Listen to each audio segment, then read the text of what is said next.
ଶିକୁଳି ରେ ବନ୍ଧା କଅଁଳ ଜୀବନ ହଷ୍ଟେଲରେ ବନ୍ଧା ପଡ଼ିଛି ଚତୁର୍ଥ ଶ୍ରେଣୀ ଛାତ୍ର।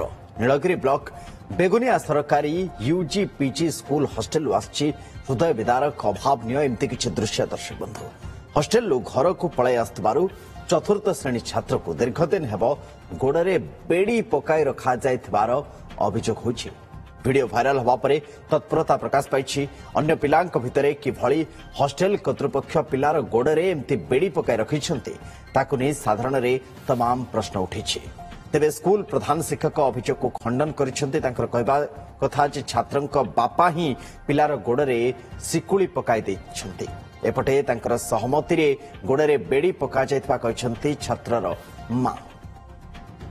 ଏତେ ବୁଝିଲାନି ସେ ବୁଝିଲା ପରେ ବି ବୁଝିଲାନି, ତାକୁ ଲାଷ୍ଟକୁ ସେଇ କରିବା ବାଧ୍ୟ ହେଲା। ଆଉ ନା ସେରକମ କହି ନଥିଲା, ଆମେ ଖାଲି ସେଇ 4ଟା ବେଳେ ଯখন ଛୁଟି ହେଇକି ପିଲା ଆସିବେ ସେଇ ସମୟ ବେଳକୁ ତାକୁ ବାନ୍ଧିକି ରଖା, ଯାହା ଖାଇଲା ବେଳେ ଟିକେ ଖୋଲିଦେବେ। ଜାଣିଛେ ଆମେ ସବୁ, ଆମେ ନିଜେ କହିଛେ, ଆଉ ଆମେ ଜାଣିବାନି କେମିତି। ପିଲା ସେ ଶିକୁଳି ଆମେ ପକେଇନ, ତାଙ୍କ ବାପା ଆଜି 10ଟା ବେଳେ ସେ ପିଲା ହଷ୍ଟେଲରେ ରୁହେ, ତେଣୁ ସେ କାଲି ସନ୍ଧ୍ୟାବେଳେ ପଳେଇଛି ଘରକୁ।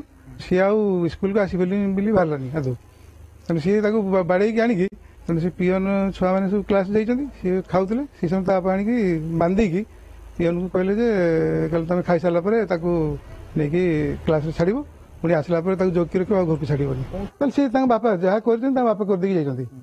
विश्वम्बर आम सहित जोड़ी होती। विश्वम्बर कौन एमती है गोटे बापा को एमती करने पड़ा, बेड़ी पकड़ा पड़ा।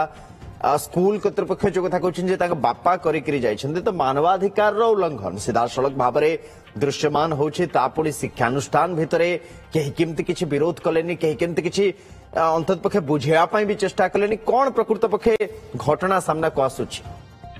निश्चित भाव में सुनंदन, ये दृश्य जिते आखि को देखा कष्ट लगुच, हृदय भी सेमती आमर कष्ट हो पड़ी दृश्य देखला बेलू। सबुठ बड़ कथा सुनंदन, ये छवि को जी भी उत्तोलन कर धन्यवाद देवु, कहीं सी यहाँ विरोध कर। तेरे ये जो कथा आरोप प्रत्यार बर्तमान लगी बापा पकई कि माँ प्रतिक्रिया रखुच आम कहलु कि पकड़ा कथा को ग्रहण करना। पिला दुर्गा पूजा छुट्टी ही आसला आसवा कथा माँ कहते दुर्गा पूजा छुट्टी ही आसला बार बार जेहेतु पूर्व आसला आम कहलु। साधारणतः पिला दुष्टामी हमें बापा माँ शिक्षक मान कही पिला आस्तिकान छाड़ी फिट ता मान नुहे से सत सतिका एमती कही सेमती भी नुह। किंतु ये जो हॉस्टेल कर्तृपक्ष बा जी सुपरिटेडेंट अच्छा एचएम जी स्कूल सी प्रतिक्रिया अच्छे बापा आसी सका ही पकई जदि से कथा भी सत ताले दंडमुक्त अंचल बापा को अधिकार देला किए से पिला को एमती बांधिकी स्कूल चाबी पकई रखापी। तेरे शिक्षकों कथा प्रथम गोटे कथा क्वेश्चन पचार पुणी एक वार्ता परिवर्तन से चाबी का बापा पकईकी नहीं तो चाबी जब बापा नहीं फिटे लगे ये सब विभिन्न प्रसंग जहाँ तदंत सापेक्ष। तेरे एभली एक मानव अधिकार को क्षीण करके साहस किभली है से दंडमुक्त अंचल जदि भी कथा ठीक बापा पकई बापा को से अनुमति देला किए ये हॉस्टेल कर्तृपक्ष से करुले कौन।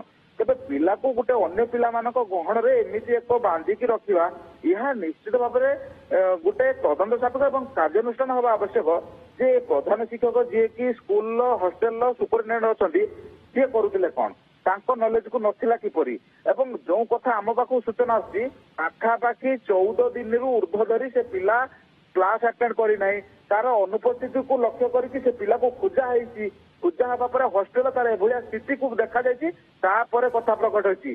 जदि ये कथा भी सत ताले यह तो सबुठ सांघातिक कथा कहीं 15 दिन धरी गोटे पिला बंदी जीवन बीतौचे हॉस्टेल भितर शिकुड़ी यहाँ आम पाखु सूचना आसी तार अटेंडेंस एब्सेंट अच्छी खोजा पड़ी से पिला कहीं आसुनी हॉस्टेल जब अच्छी आसुनी कहीं ही भिजुआल भाइराल होती।